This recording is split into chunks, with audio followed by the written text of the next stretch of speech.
Bonjour. Alors, comme je vous le disais la semaine dernière, je voudrais vous proposer aujourd'hui la première partie d'une introduction au surréalisme. Alors, il s'agit vraiment d'une introduction forcément trop rapide, trop simpliste. C'est vraiment à l'attention de ceux qui ne connaîtraient pas bien ou n'auraient pas entendu parler de ce mouvement donc littéraire et artistique des années 1920-1930 pour l'essentiel. Alors, comme je vous l'avais également précisé, c'est un cours que j'avais initialement enregistré dans le cadre d'un autre cours que j'avais au premier semestre. Et je vous en dis quelques mots parce qu'il s'agissait d'un cours sur le mythe de la sirène. Et je m'étais intéressé à l'insistance du motif de la sirène dans la poésie surréaliste. Je vous dis ça parce que peut-être que dans le cours je fais parfois allusion au motif de la sirène, donc que vous ne soyez pas surpris. Et puis je vous dirais que dans mon esprit, les deux cours n'étaient pas sans rapport, il y a une sorte de dialogue, parce qu'on voit bien que ce qui d'abord retient les surréalistes dans la sirène, c'est son pouvoir irrésistible d'attraction érotique. Mais un érotisme qui associe Eros et Thanatos, un érotisme d'autant plus intense qu'il est périlleux. Donc ce n'est pas sans rapport avec la poésie amoureuse surréaliste telle que j'aimerais qu'on la lise à travers quelques poèmes particulièrement suggestifs. Voilà, donc aujourd'hui je vous présente la première partie de cette introduction. Vous pourrez évidemment me poser des questions si des choses sont mal expliquées. Et donc la semaine prochaine, la deuxième partie de cette introduction. Alors il est nécessaire de rappeler ce qu'il en est du surréalisme, car il me semble qu'il y a peu de termes aujourd'hui dont le sens soit aussi galvaudé, détourné que ce terme surréaliste. Dans le langage courant aujourd'hui, surréaliste devient finalement une sorte de synonyme d'irréaliste. Quand on dit, je ne sais pas, ce projet politique est surréaliste, c'est une manière de le disqualifier comme s'il n'était pas réaliste. Mais on verra que c'est beaucoup plus compliqué. Le surréalisme n'est pas simplement le contraire du réel. Donc oubliez cette signification qu'on entend beaucoup aujourd'hui, qui ferait de surréaliste l'exact synonyme d'irréaliste. Et ce terme surréalisme, ou plutôt surréaliste, le terme surréaliste apparaît avant le terme surréalisme, ce terme a été inventé par le grand poète Guillaume Apollinaire, qui avait donné comme sous-titre à l'une de ses pièces de théâtre, une pièce de théâtre qui s'appelait Les Mamelles de Tirésias, donc il lui avait donné comme sous-titre « Drame surréaliste ». Et le terme n'existait pas avant lui, donc c'est un terme qui apparaît en 1918, inventé par Guillaume Apollinaire, et qui sera ensuite repris par les futurs surréalistes quand ils chercheront un nom susceptible de les fédérer. Voilà, ça c'était la première chose. La deuxième chose, c'est qu'il nous faut avoir en tête un certain contexte dans lequel le surréalisme apparaît plutôt au début du XXe siècle. Ce qu'il faut avoir en tête, c'est une très longue tradition révolutionnaire qui traverse l'histoire de France et aussi sa littérature. Pensez à cet enchaînement de révolutions, à partir évidemment de la révolution de 1789, mais il y a toutes les autres qui accompagnent finalement le 19e siècle. Il y a une nouvelle révolution en 1830, en 1848, en 1870, et la littérature elle-même a tendance à progresser par une série, sinon de révolutions, du moins de profondes remises en cause qui ont parfois donné lieu à des débats assez violents. Il va y avoir le romantisme, par exemple, au cours du 19e siècle. Et on verra que cette tradition révolutionnaire est très présente dans l'esprit des surréalistes.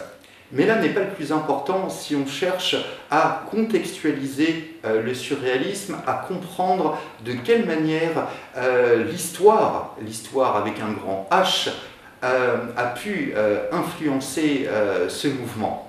J'ai hésité en disant l'histoire avec un grand H, car je pensais à ce mot du grand écrivain Georges Perec qui parlait de l'histoire avec sa grande H, en faisant allusion évidemment au carnage terrible auquel l'histoire a pu donner lieu.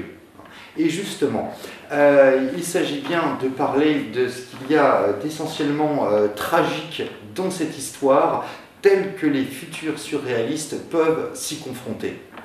Pour comprendre cette importance de l'histoire, il n'est qu'à avoir en tête les dates de naissance des principaux membres du surréalisme. Par exemple, je parlerai d'André Breton, né en 1896.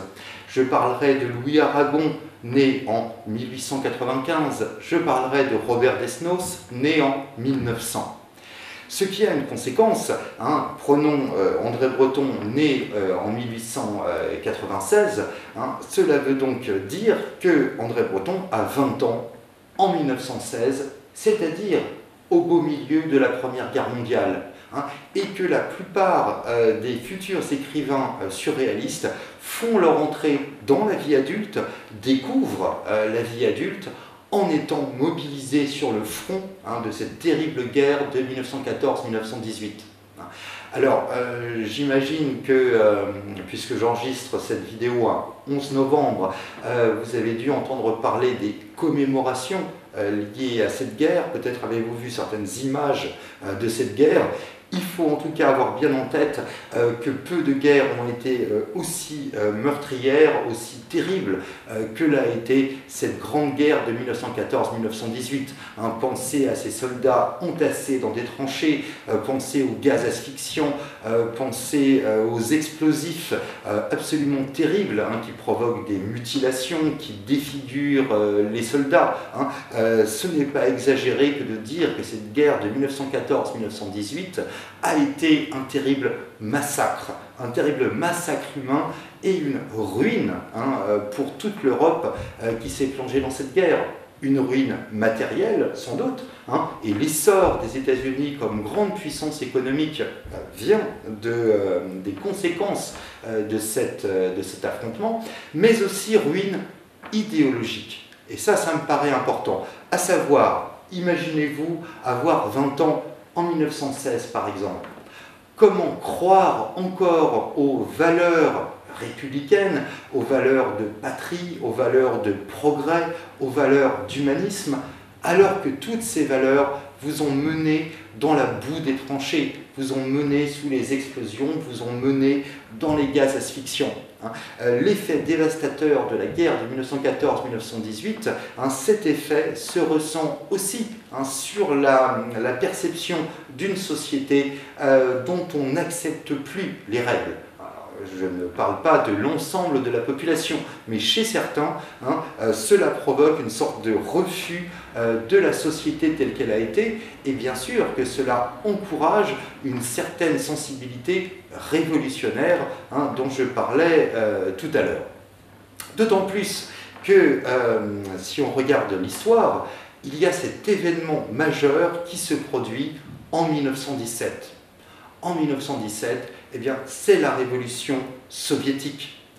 Et cette révolution soviétique, il faudra très longtemps, il faudra des années et des années afin qu'elle soit véritablement connue à l'Ouest, dans l'Europe de l'Ouest.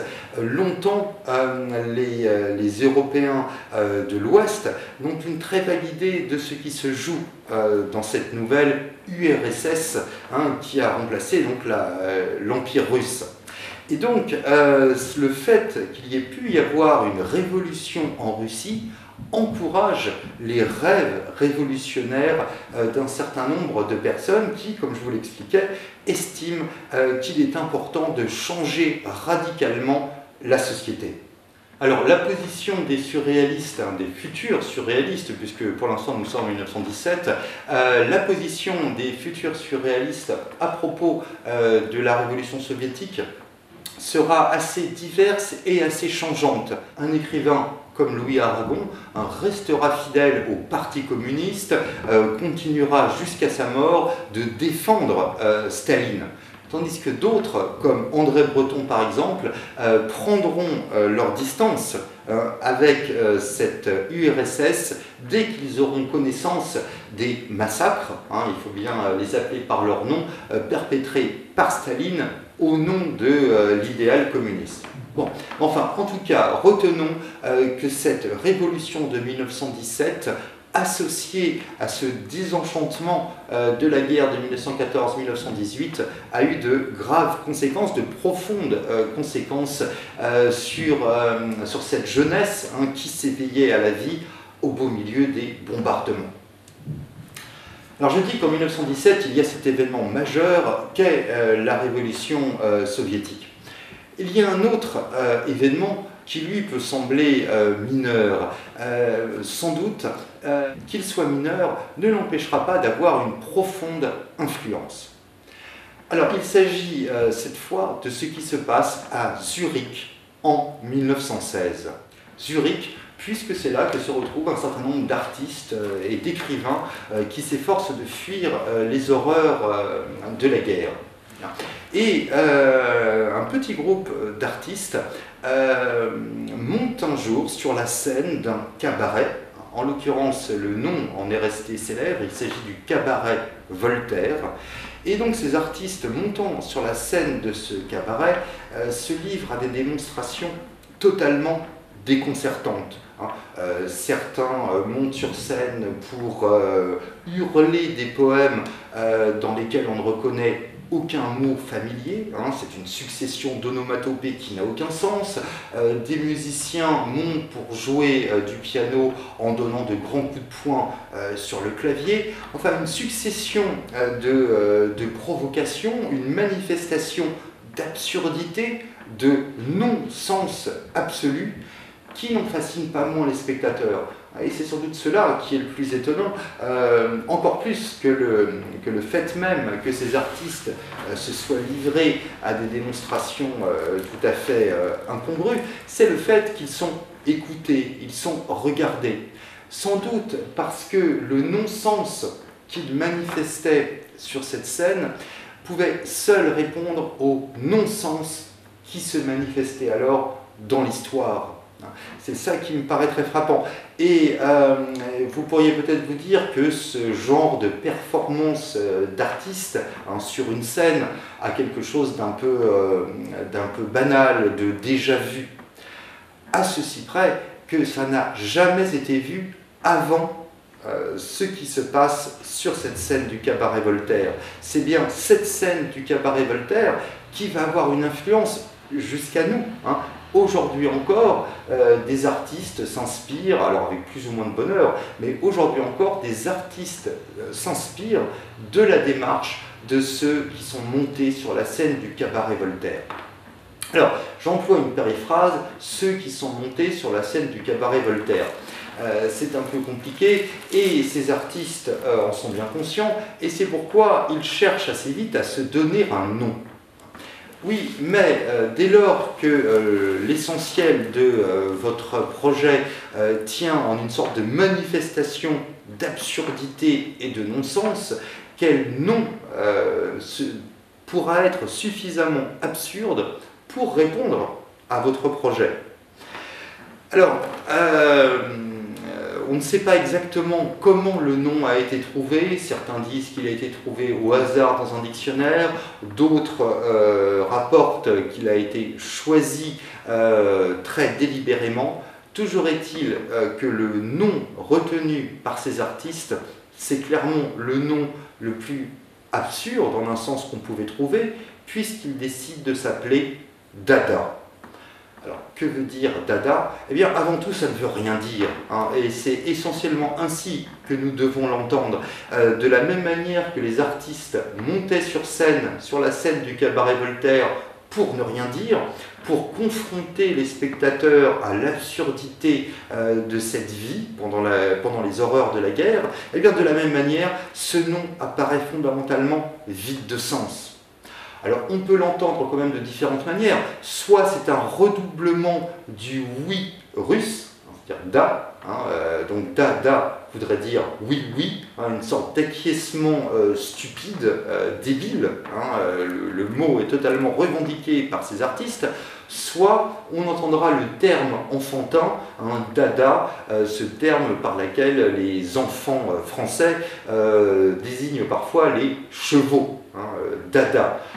Donc, soit un redoublement du oui, oui, oui, soit un terme enfantin, soit, et c'est sans doute le plus probable, un terme qui ne veut rien dire et qui est employé par dérision.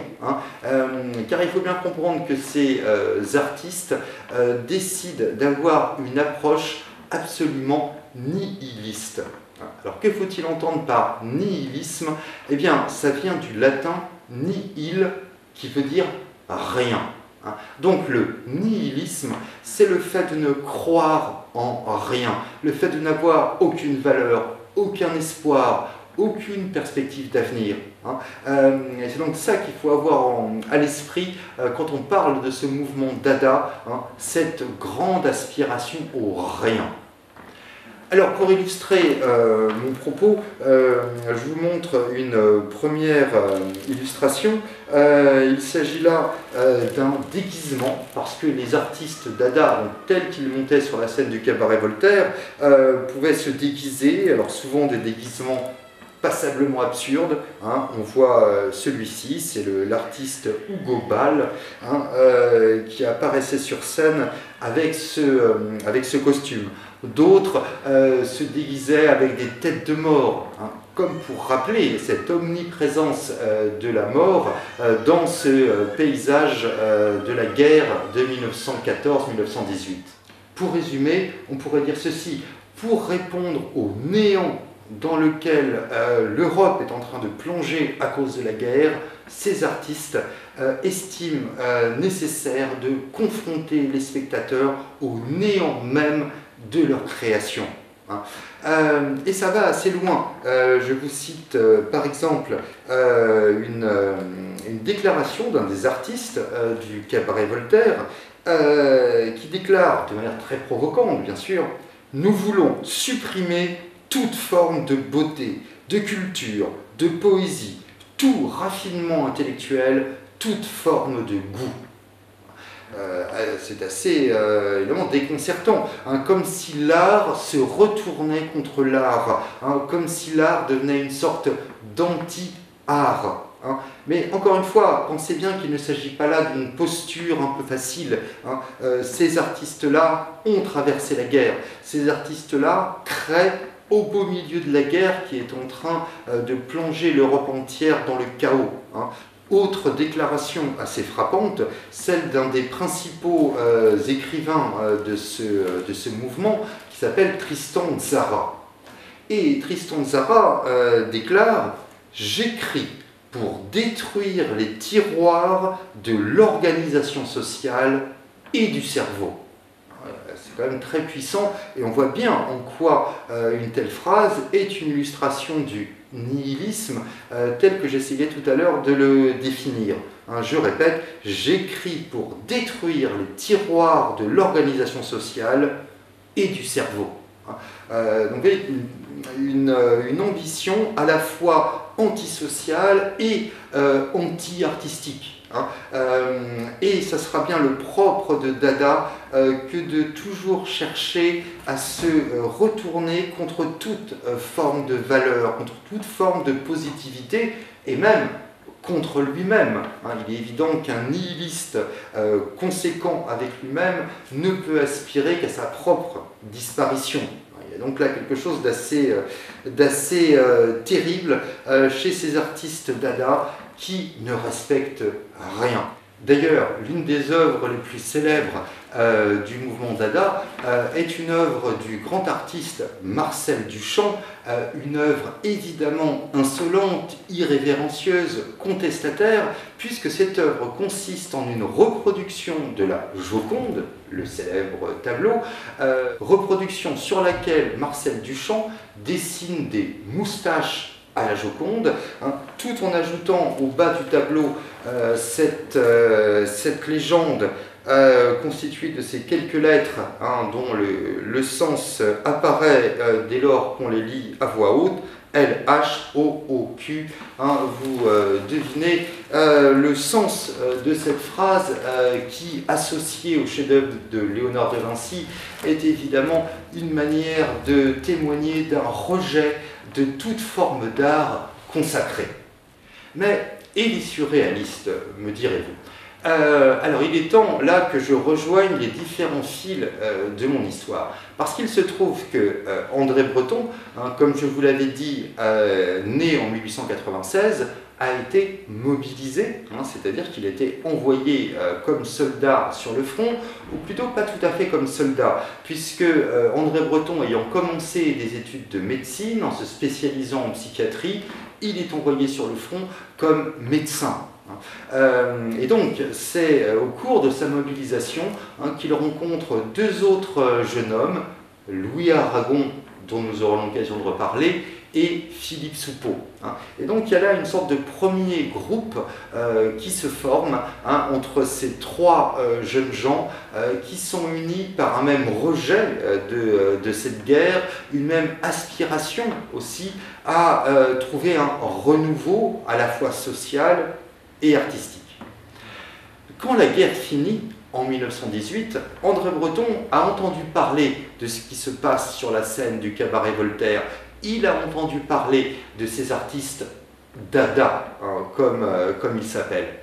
Et André Breton décide en conséquence de créer un groupe dada à Paris.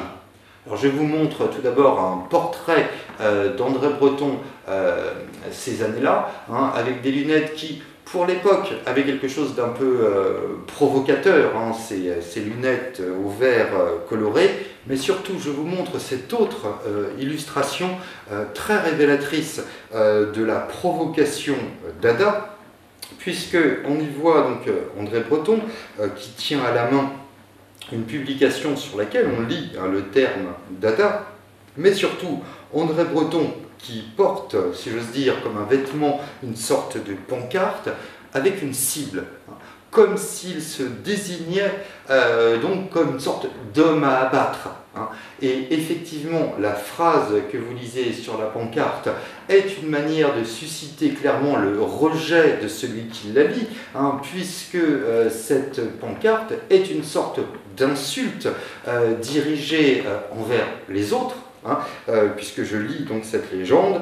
Pour que vous aimiez quelque chose, il faut que vous l'ayez vu et entendu depuis longtemps, tas d'idiots.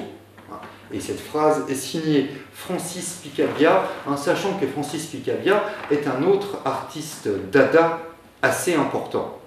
Donc vous voyez une sorte de mise en scène de soi visant à provoquer autrui. On peut dire que c'est vraiment ça la quintessence de dada, un art retourné contre l'art et un art qui vise à provoquer celui qui y est confronté. Et encore une fois, si cela peut vous apparaître, je ne sais pas moi, stérile, inutile, sans lendemain, dites-vous bien qu'il ne s'agit pas pour ces artistes de fonder un courant destiné à durer. Non, il s'agit de répondre au sentiment de profonde absurdité qu'ils ressentent dans ce monde qui s'est abîmé dans la guerre et toutes les horreurs qu'elle a pu provoquer.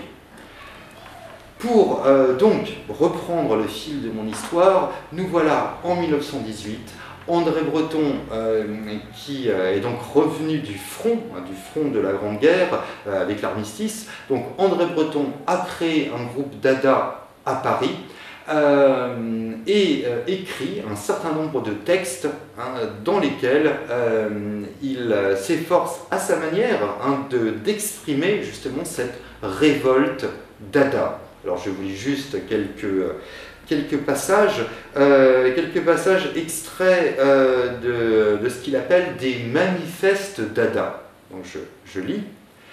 Dada ne se donne à rien, ni à l'amour, ni au travail. Il est inadmissible qu'un homme laisse une trace de son passage sur la terre. Phrase assez terrible. Hein. Vous voyez, Dada ne se donne à rien, ni à l'amour, ni au travail. Il est inadmissible qu'un homme laisse une trace de son passage sur la terre. Hein. Et là, on a comme une définition parfaite du nihilisme. Hein. Ne rien laisser derrière soi, ni œuvre, ni enfant. Hein. Une sorte vraiment de course au néant qui caractérise ce mouvement Dada. Alors je lis la deuxième phrase. Dada, ne reconnaissant que l'instinct, condamne a priori l'explication. Selon lui, nous ne devons garder aucun contrôle sur nous-mêmes. Il ne peut plus être question de ces dogmes, la morale et le goût. Vous voyez que ça va encore plus loin, là, une manière de revendiquer une totale amoralité, une totale animalité aussi, puisqu'ils disent ne rien garder que l'instinct. Hein, et une manière aussi de rejeter toute ambition artistique, puisque le goût, hein, le bon goût, est rejeté comme quelque chose de totalement superflu. Le problème, je l'ai déjà évoqué, c'est qu'on voit bien comment être Dada, hein, cela suppose une sorte de posture nihiliste, une sorte de posture faite de négation et de provocation. Ça, on voit comment être Dada. Mais la question qui se pose, c'est comment faire durer Dada. En un sens, il y a contradiction dans les termes, hein, puisque le mouvement Dada étant essentiellement nihiliste, il ne saurait être question de s'inscrire dans l'avenir. Alors, il reste deux possibilités, hein. Soit une forme de suicide, hein. Certains artistes Dada se sont effectivement suicidés, d'autres ont pu se suicider, je dirais, symboliquement par une forme de retrait. Donc ça, c'est la première possibilité. L'autre possibilité, bien sûr, c'est de dépasser Dada, d'inventer autre chose. Et on peut dire que le problème se pose ainsi à André Breton. Comment garder ce qu'il a perçu comme étant vivifiant dans Dada, c'est-à-dire cette puissance d'insolence, cet irrespect, ce sens de la provocation aussi. Comment donc garder ce refus Dada tout en s'autorisant une sorte de projection dans l'avenir? Et il s'agirait j'essaie de le dire autrement, de garder l'énergie Dada tout en arrivant à fonder des valeurs sur lesquelles construire. Alors on pourrait, pour interroger justement ces valeurs que André Breton va être amené à défendre, on pourrait être amené à partir des valeurs, je dirais, les plus traditionnelles, c'est-à-dire, a priori, celles que Dada refuse avec la plus grande énergie.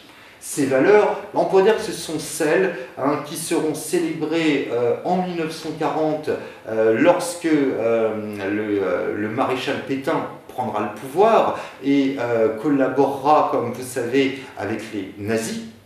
Et à ce moment-là, le maréchal Pétain fera de trois valeurs les piliers de la France, à savoir travail, famille et patrie. Et on peut dire qu'André Breton, alors nous ne sommes pas encore en 1940, mais ce sont déjà des valeurs très traditionnelles, que beaucoup défendent comme étant des valeurs essentielles à la France. Et donc ces trois valeurs, travail, famille, patrie, on peut dire qu'André Breton va s'efforcer de les renverser, de les retourner. À chaque fois, il va essayer de les prendre à contre-pied, en quelque sorte. Donc, la question va être celle-ci. Si on veut comprendre les valeurs sur lesquelles André Breton va pouvoir édifier son prochain mouvement, eh bien, ces valeurs seront celles qui pourront au mieux inverser donc, les trois valeurs que je viens de citer, travail, famille et patrie. Et pourquoi renverser ces valeurs traditionnelles? Eh bien, encore une fois, ça peut se comprendre si l'on considère que ces valeurs, du moins du point de vue de ces écrivains, dont nous ne sommes pas forcés de partager évidemment les opinions, il s'agit simplement d'essayer de comprendre leur logique, d'essayer de comprendre leur sensibilité. Eh bien, ces trois valeurs ont mené l'Europe à ce désastre qu'a été la Grande Guerre. Hein. D'où la nécessité désormais d'accomplir cet acte proprement révolutionnaire, consistant donc à les retourner. Je résume donc notre propos jusqu'ici. André Breton, ainsi qu'un certain nombre d'écrivains, notamment ceux qu'il a pu être amené à rencontrer pendant la guerre de 1914-1918, donc ces écrivains ont l'ambition de créer un nouveau mouvement, vous l'avez compris, qui s'inspire de Dada, mais qui remplacera le nihilisme de Dada par la possibilité de s'ouvrir à l'avenir. Et, vous l'avez compris, c'est ce mouvement à venir, ce mouvement qui n'existe pas encore en 1918. Hein, j'y reviendrai, mais disons que le surréalisme commence à se mettre en place au tout début des années 1920 et que sa naissance, qu'on pourrait dire presque officielle, hein, pourrait être datée en 1924.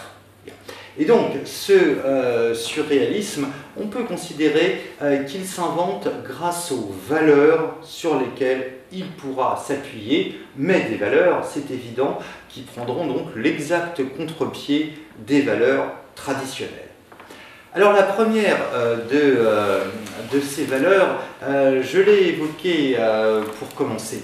La première de ces valeurs, ce sera clairement la révolution en tant que valeur. Alors pour illustrer cette importance que la révolution, mais la révolution aussi bien la révolution politique que la révolution existentielle, pour donc illustrer l'importance que les surréalistes vont donner à la révolution, je vous montre ici une image que je vous montrerai à plusieurs reprises parce qu'elle me paraît extrêmement parlante.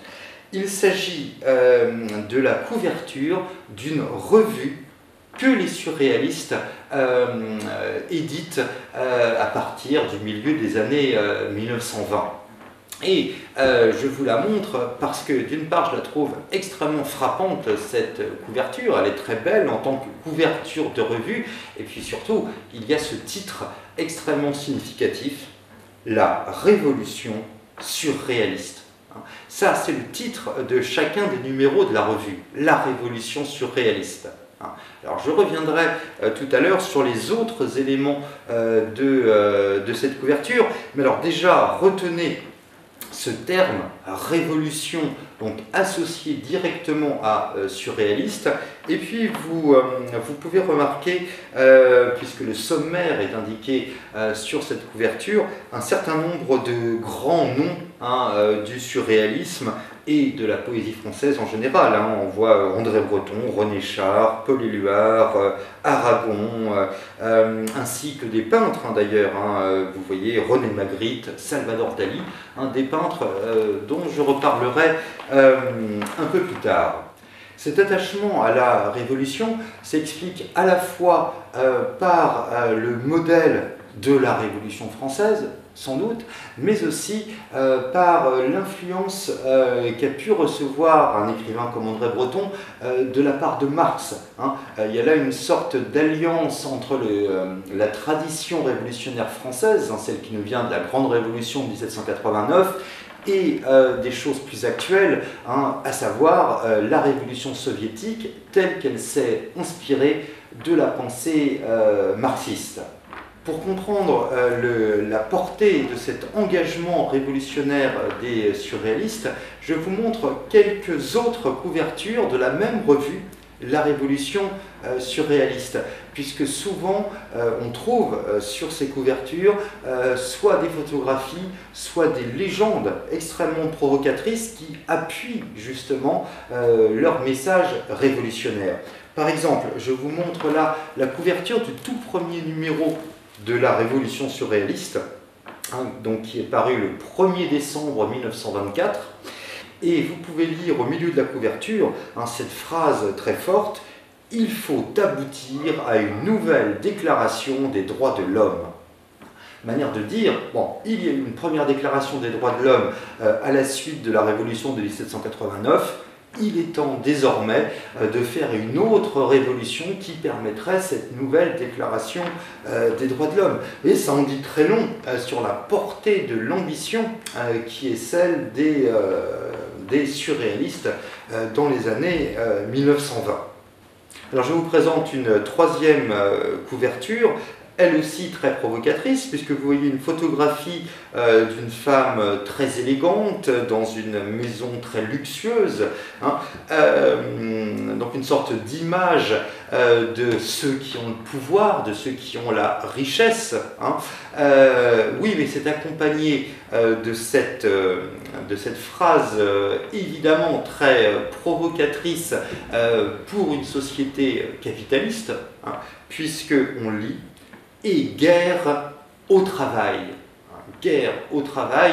Quand je vous disais qu'il s'agissait pour les surréalistes d'inverser les valeurs traditionnelles, dont celle du travail, là on ne saurait mieux dire. Guerre au travail. Ce qui en passant montre que chez les surréalistes, il y a une sensibilité qui est parfois plus anarchiste que communistes. Les communistes, au contraire, célèbrent la grandeur du travail. Donc là, on voit que la position politique des surréalistes est parfois difficile à fixer. Ce qu'il y a de certain, c'est que leurs positions politiques sont toujours très radicales et clairement orientées dans une perspective révolutionnaire. Une dernière couverture de cette même revue, La Révolution surréaliste, peut-être la plus provocante, la plus insolente, dans cette France qui est encore très marquée par le pouvoir de l'Église catholique. Alors certes, la loi fameuse de la séparation entre l'Église et l'État remonte à 1905, oui, mais là nous sommes en 1925, seulement 20 ans plus tard, donc l'Église garde un très fort pouvoir moral dans cette France des années donc 1920.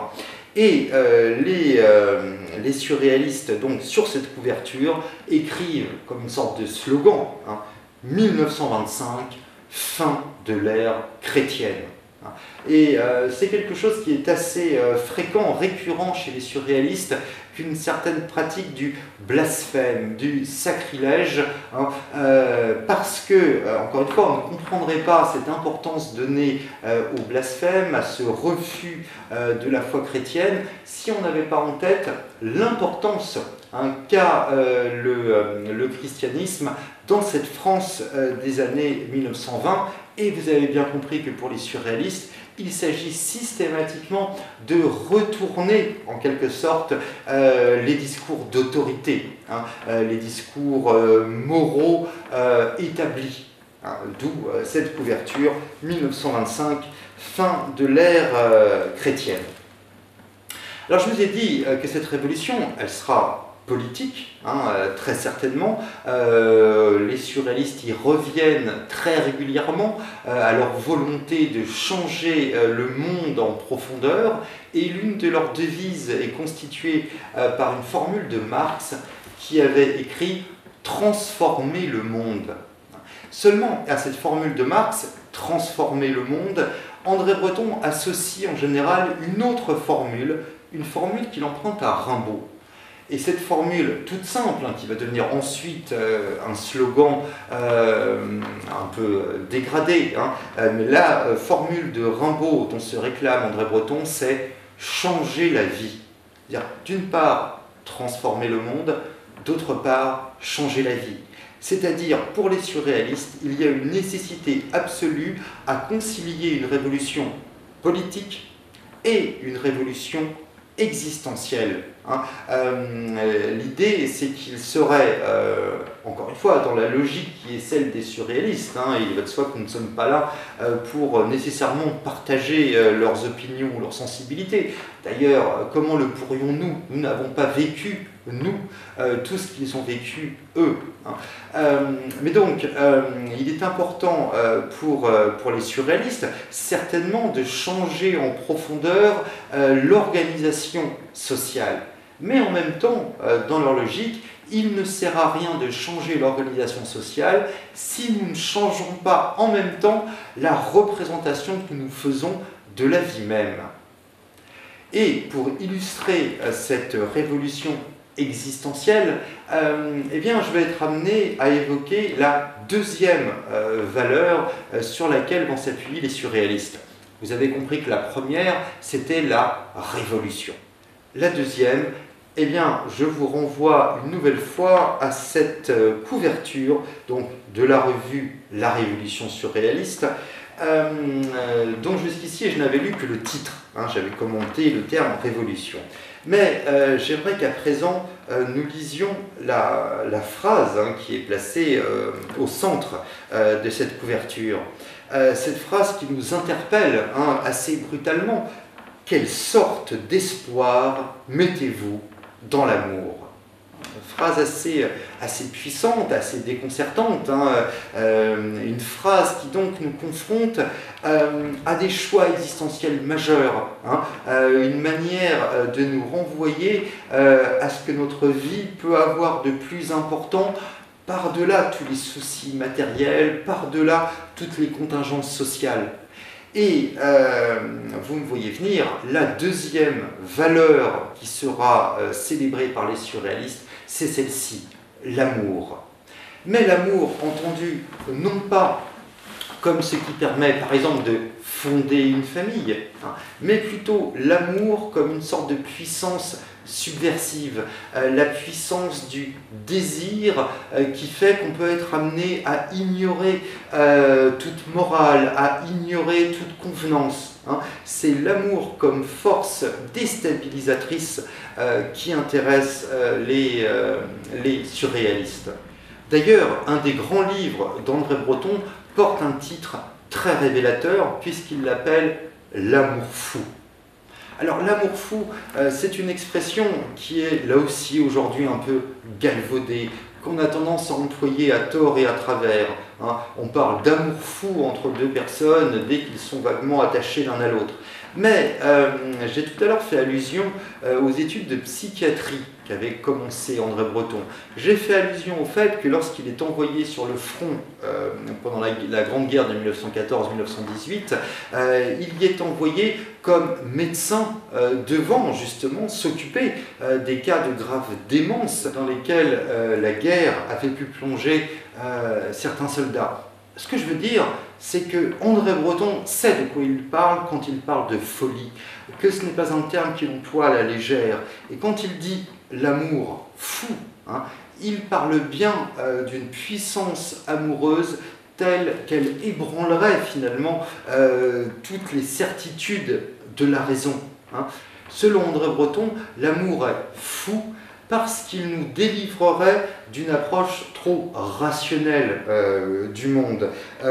L'amour serait fou parce qu'il nous inviterait à transgresser toutes les normes, toutes les limites imposées par la société. Hein. On appelle fou celui qui ne respecte pas les règles d'une société. Eh bien, pour André Breton, ce serait là tout l'enjeu de l'amour, de la puissance érotique telle qu'il la célèbre, que de nous faire perdre finalement tout sens de la respectabilité sociale. Et vous voyez déjà en quoi les sirènes vont parler aux surréalistes, puisque les sirènes, ce sont des êtres justement de séduction, des êtres qui inspirent l'amour, mais qui inspirent un amour fou, puisque cet amour conduit ceux qui l'éprouvent à leur perte.